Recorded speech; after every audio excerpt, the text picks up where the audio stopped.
আরজিকর কাণ্ড নিয়ে যখন সারা দেশ ও রাজ্য উত্তাল, তখনই মহিলাদের নিরাপত্তা ও আত্মসুরক্ষার এগিয়ে এলেন পূর্ব মেদিনীপুর জেলা পুলিশ। মেয়েদের সুরক্ষার ক্ষেত্রে যেখানে তারা মনে করেছেন নিজেদের রক্ষা করতে পারাটা সব থেকে বড় সেফটি, সেই দিকের কথা মাথায় রেখে মাতৃশক্তি প্রকল্প নামে একটি প্রকল্প এনেছে পূর্ব মেদিনীপুর জেলা পুলিশ, যেখানে মেয়েদের সেলফ ডিফেন্স নিয়ে প্রশিক্ষণ দেওয়া হবে বলে দাবি করেন জেলা পুলিশ। এই সেলফ ডিফেন্স প্রশিক্ষণ শুরু হলো পূর্ব মেদিনীপুর জেলার দুর্গাচক থানা পুনর্বাসন বিদ্যানিকেতন হাই স্কুলে। স্কুলের ভারপ্রাপ্ত প্রধান শিক্ষক ডক্টর তপন কুমার জানা বলেন, মেয়েদের সুরক্ষার ক্ষেত্রে সেলফ ডিফেন্স একটি বড় ব্যাপার। পূর্ব মেদিনীপুর জেলা পুলিশকে অসংখ্য ধন্যবাদ। এইরকম একটা প্রকল্প শুরু করেছেন, যাতে আমাদের স্কুল অংশগ্রহণ করেছে।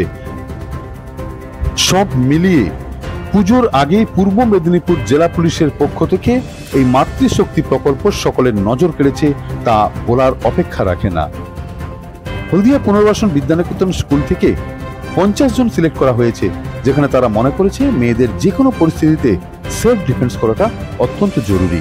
এবং স্কুলের ছাত্রছাত্রীরা তারা আনন্দের সাথে এই 50 জনের সাথে তারা একসাথে আনন্দের সাথে তারা এই ট্রেনিং নিয়েছে এবং আগামী 3 দিন এই ট্রেনিংয়ে অংশগ্রহণ করবে বলে জানায়।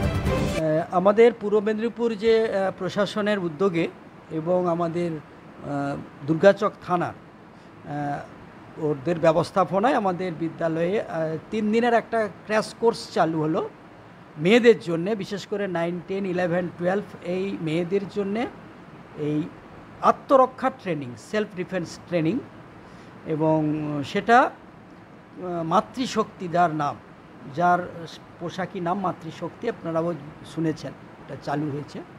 তো আজকে আমাদের উপস্থিত ছিলেন, আজকে উদ্বোধন হলো, উপস্থিত ছিলেন আমাদের দুর্গাচক থানার ভারপ্রাপ্ত আধিকারিক ছিলেন SDICO ম্যাডামও ছিলেন, এবং কেন আত্মরক্ষার এই তালিম নেওয়া দরকার সেই প্রসঙ্গে বিশদ আলোচনা হয়।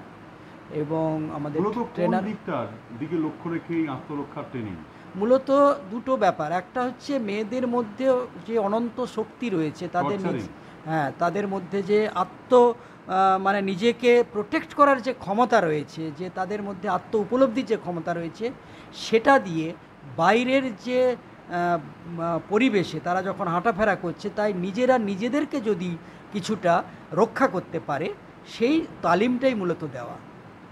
কতজন ছাত্রছাত্রী উপস্থিত হয়েছে? আমাদের অ্যাকচুয়ালি এটা 50 জন। আমরা আমাদের বিদ্যালয় থেকে 4টা ক্লাস থেকে আমরা 50 জনকে সিলেক্ট করেছিলাম।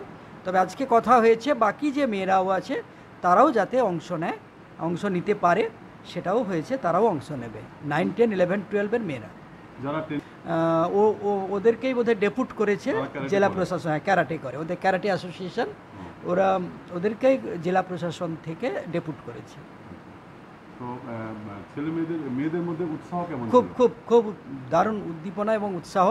এবং ওদের এই প্রথম আজকে উদ্বোধনে ওদের যখন শেখানো হয়, দেখছি যে ওদের যে গলার যে টোন, ওই যে কিয়া বলার সঙ্গে সঙ্গে যে টোন বা হাতের যে পোশ্চার, সেটা একটা আলাদা উন্মাদনা কিন্তু আসছে বলে দেখা যাচ্ছে। আজকে আমাদের স্কুলে ক্যারাটের একটা প্রোগ্রাম ছিল, সেখানে শেখানো হলো মেয়েদের আত্মরক্ষা, নিজেদের আত্মরক্ষার জন্য কিভাবে আত্মরক্ষায় করবে। সেখানে কতজন তোমরা ছিলে?